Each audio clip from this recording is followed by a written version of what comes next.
Chairman گڈاف town Tariq عزیز بلوچ نے گڈاف town کے retire ہونے والے ملازمین کے پینشن فائلوں پر دستخط کیے اور اپنے خیالات کا اظہار کرتے ہوئے کہا کہ سرکاری ملازمین گورنمنٹ اداروں کے سرمایہ ہوتے ہیں جو اپنی عمر کے قیمتی سال ادارے کو وقف کر دیتے ہیں اور اپنی ملازمت کے دوران اپنی ڈیوٹی ایمانداری اور پابندی سے ادا کرتے ہیں۔ میری بھی کوشش ہے کہ گڈاف ٹاؤن کے ریٹائر یا دوران سروس وفات پانے والے ملازمین کی پینشن، لیو انکیشمنٹ اور دیگر فنڈز کی ادائیگی جلد سے جلد کی جائے، کیونکہ ریٹائرمنٹ اور وفات کے بعد ان کی تنخواہیں بند ہو جاتی ہیں اور یقیناً ریٹائر ہونے کے بعد وہ مشکلات کا شکار ہوتے ہیں۔ جبکہ کوئی ملازم انتقال کر جائے تو اس کے لواحقین، بیوہ بچے پریشانی میں آ جاتے ہیں، اور اسی لیے میری کوشش ہوتی ہے کہ گڈاف ٹاؤن کے بلدیاتی ملازمین جو ریٹائر ہو گئے ہوں یا ایسے ملازمین جو وفات پا گئے ہوں، ان کی بیوہ اور بچوں کو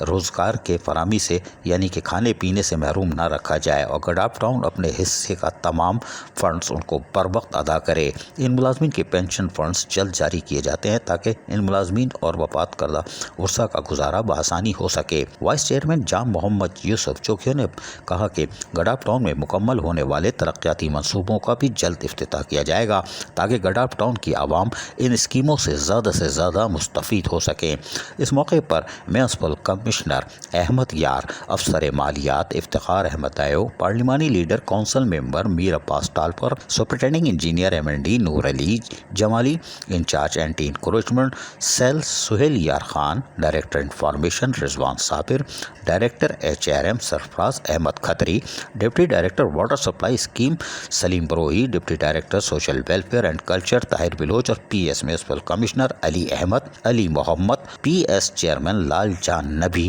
تو لازمی موجود ہوتے ہیں۔ عزیز عارف، KBS بلدیاتی نیوز کراچی۔ ایسی ہی خوبصورت ویڈیوز فیوچر میں حاصل کرنے کے لیے ریڈ بٹن پر کلک کر کے اور بیل آئیکن کو پریس کر کے ہم سب کے سبسکرائبر بننا مت بھولیے۔